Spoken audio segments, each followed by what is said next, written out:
백신 얘기 좀 더 해볼까요? 우리 통일부 장관님, 백신 맞으셨죠? 예, 뭐 맞으셨어요? 아스트라제네카. 아스트라제네카 맞으셨죠? 우리 외교부 차관님, 예, 저도 맞았고 파이자 맞았습니다. 파이자 맞으셨죠? 그 제가 예를 들어볼 테니까 이 중에서 하나만 이제 골라서 맞겠다 그러면 뭘 맞으실지 한번. 화이자, 모더나, 아스트라제네카, 시노팜, 시노백, 얀센, 노바백스 이 중에서 하나만 고르면 뭘 맞고 싶으세요? 저보고 다시 맞으라고 그러면 얀센으로 한 번. 얀센을 한 번에 맞으겠다. 우리 외교부 차관님은 저도 동의합니다. 얀센 한 번. 그 중국산 시노팜, 시노백은 별로 그렇게 맞고 싶진 않으시죠? 어떠세요? 통일부 장관님. 예, 싹 손이 빨리 안 가죠? 제 선택지에 뭐 없었습니다. 없었죠, 그렇죠? 우리 외교부 차관님 혹시 한중 외교를 위해서 중국산 백신을 한번 먼저 좀 맞으실 의향은 그건 없으죠? 제가 개인이 선택하기보다는 한국에 있는 한 우리 질병청이 허락을 해줘야 될 것 같습니다. 자, 그 일반 국민들이 사실 화이자, 모더나 선호하는 거는 아시죠? 그렇죠? 아무래도 중국산 백신에 대해서 이렇게 손이 먼저 안 가는 거거든요. 다른 나라도 마찬가지입니다.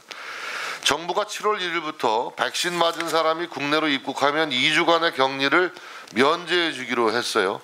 그런데 그 대상에 중국 백신도 포함을 시켰습니다. 우리 외교부 차관님, 네. 우리나라가 시노팜과 시노백 등 중국 백신의 격리를 면제해 준 세계 첫 번째 국가라는 거 알고 계세요? 예, 그런 보도 봤습니다. 예. 예, 맞습니다. 미국은 아마 중국산 백신을 맞은 중국인 여행객들에서 입국을 허용하고 있습니까? 미국은 WHO가 소위 인증한 백신 접종자들은 어쨌든 우리나라가 중국산 백신을 맞은 여행자에게 격리를 면제해 준 첫 번째 나라입니다. 그런데 뭐 다 좋습니다. 그런데 우리 정부의 정책과는 달리 정작 중국은 백신을 이미 맞은 우리 대한민국 국민에 대해서는 중국 입국 후에 3주 격리를 계속 시킵니다. 아니, 중국산보다 사실 효능이 더 좋게 느껴지는 화이자나 모더나를 맞은 한국인들이 중국에 입국하면 3주 격리를 해야 돼요. 이건 좀 너무 언페어하지 않은가? 예?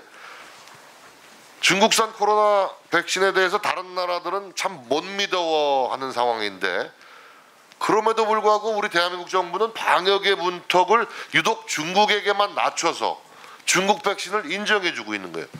그런데 왜 우리 대한민국 국민은 중국으로부터 같은 혜택을 받을 수 없는 것입니까? 왜 우리 정부는 유독 중국에 대해서만 방역 문턱을 이렇게 낮춰주는 것인지. 야, 이게 지난해 중국에서 우한발 코로나가 처음 창궐하고 발발했을 때도 우리 정부는 끝까지 중국인 입국을 허용하는 참으로 이해할 수 없는 일을 초동 단계에서 했어요. 아직도 중국 눈치 보느라 시진핑 방안에 목매느라 이런 넌센스 같은 일을 계속하는 것은 아닌지. 한중 코로나 백신 외교가 지나치게 불균형적이다. 저는 이렇게 지적을 하지 않을 수 없어요. 외교부 차관. 네. 한중 코로나 백신 외교가 지나치게 불균형을 이루고 있다는 본의원의 지적이 지나친 겁니까?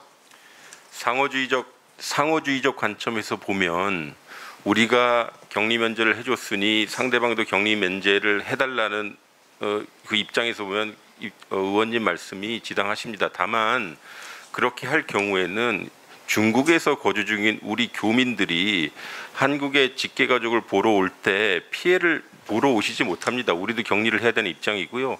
한 가지 좀 공유드릴 사실은, 자, 그래서 상호주의에 따를 경우에는 일본뿐만 아니라 호주, 제가 싱가포르들도 질문을 계속 할게요. 말 끊지 마시고 미안합니다.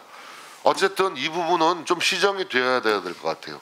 오늘도 뭐 비슷한 뉴스가 보도가 되던데, 이 중국 측의 이 격리 제도의 변화를 좀 이끌어내는 외교 노력이 좀 필요하지 않겠는가 하는 것이 본의원의 생각입니다. 어떻게 그런 외교 노력을 좀 기울여 보실 생각이 있으십니까? 예, 맞습니다. 게다가 현장에서는 저희가 가장 불편합니다, 의원님. 그래서 그런 쪽을 상당히 강조하고 있는데, 더더욱 이게 본의원의 생각만이 아니고 왜 유독 그 중국에 대해서만 방역 문턱을 낮춰야 되는지 이 부분에 대해서는 조금 좀 외교부가 이런 국민 여론을 좀 참작하셔가지고 보다 적극적인 그 백신 외교 노력을 좀 기울여 주시기 바랍니다. 예, 허락해 주신다면 잠깐 하나 팩트만 좀 설명 올리겠습니다. 상호주의는 상당히 중요한 원칙이긴 한데요. 만약에 중국에 대해서 우리가 상호주의를 하게 되면 중국에 체류 중인 우리 교민들, 우리 국민들이 한국에 있는 가족들을 보러 올 때 상당히 그 미국에 있는 교민들과 다른 취급을 받으십니다. 게다가 상호주의를 따를 경우에는요, 중국뿐만 아니라 일본에 계신 교민들, 호주에 계신 교민들, 싱가포르에 계신 우리 교민과 기업인들도 피해를 받게 된다는 것을 말씀드립니다. 이러한 국가들이 대략 60개국이 됩니다. 이상입니다.